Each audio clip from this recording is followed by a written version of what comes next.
नमस्कार।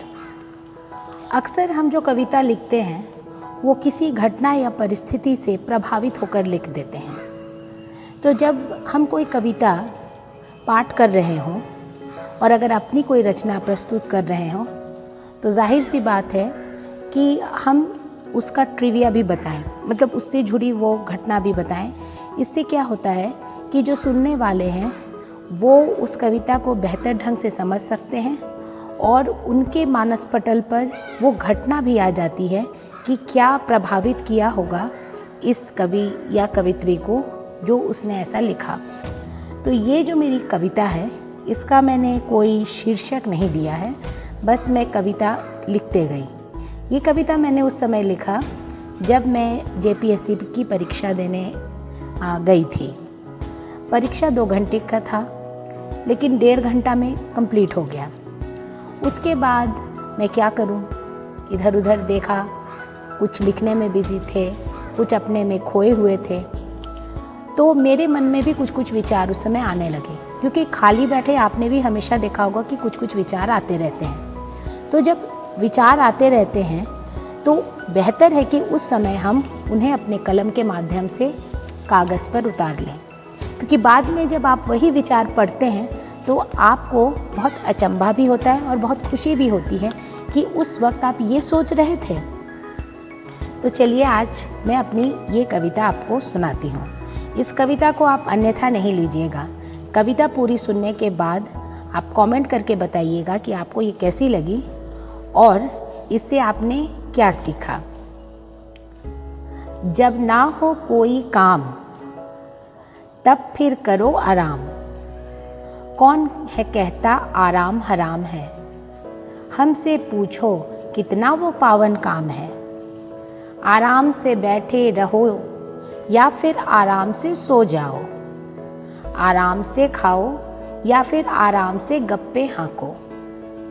दूसरों का आराम न जाने क्यों बड़ा अखरता, अपनी बारी आई तो जी मचल मचल उठता। मेरे घर में सभी आराम प्रिय हैं, मेरा हाल भी कुछ ऐसा ही है। आराम का ना है कोई जोड़, बस मन को कर देता है विभोर। आज आराम कल हो जाएगा काम, आज आराम कल हो जाएगा काम। इसी मंत्र का जाप है करना अब सुबह शाम। क्या भागना इधर उधर आपाधापी से है चिढ़। सुस्त सा मैं आराम सरीखा, काम मैं ना जानूं आज नहीं करने का। सुस्त सा मैं आराम सरीखा, काम मैं जानूं आज नहीं करने का। शर्मिंदा मैं नहीं खुद से बिल्कुल भी, शर्मिंदा मैं नहीं खुद से बिल्कुल भी। दूसरों को भी मैं सलाह यही हूँ देता। हो जाएगा कल परसों में वो काम भी, हो जाएगा कल परसों में वो काम भी। आज कर लो ना थोड़ा सा आराम भी। आराम से कुछ पढ़ते जाना या फिर बस एक टक तुम्हें निहारना। अलसाई सी अंगड़ाई लूं, आंखें मीचूं पर न सोऊं। पड़ी रहूं मैं छिपकिली सी, दुबकी रहूं अपनी ही बिल में। किसी से कुछ भी न लेना देना, खुद भी जीना उसे भी जीने देना। आराम का बस यही है फंडा, आराम का बस यही है फंडा। लड़ाई न झगड़ा न डंडा गुंडा। छोटी सी है बात ये प्यारे, करे आराम और जीवन गुजारे। इस आराम का मोल नहीं है, इस आराम का मोल नहीं है। विश्वास न हो तो जाकर पूछो, विश्वास न हो तो जाकर पूछो। अपने कोल्हू बैल से मन से। ये कविता आराम पर है। अब यहाँ पे आराम को आप किस तरह लेते हैं, आराम से आप क्या समझते हैं?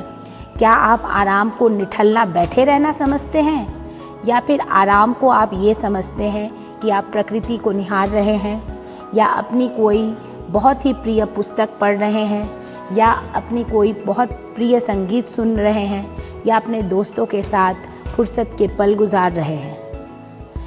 आपाधापी, भाग दौड़, प्रतिस्पर्धा चलती रहती हैं, लेकिन इन सभी पलों में आप अपने फुर्सत के, शांति के वो अनमोल पल कई बार खो देते हैं और अपने आसपास जो भी छोटी छोटी घटनाएं हो रही हैं जो आपको खुशियाँ देती हैं, उससे आप विमुख हो जाते हैं उस बड़े खुशी की चाह में जो बहुत दूर है। बड़ी खुशी के चक्कर में हम अपनी छोटी छोटी खुशियों को खोते जा रहे हैं। मेरी कविता का यही मकसद है कि मैं आपका ध्यान उन छोटी खुशियों की तरफ आकृष्ट करूं, ताकि आप रोज़ जिएं। उस दूर की नज़र से पहले आप अपने आसपास की नज़र को ज़्यादा सूक्ष्म बनाएं और अपनी खुशियों को रोज़ जिएं। धन्यवाद।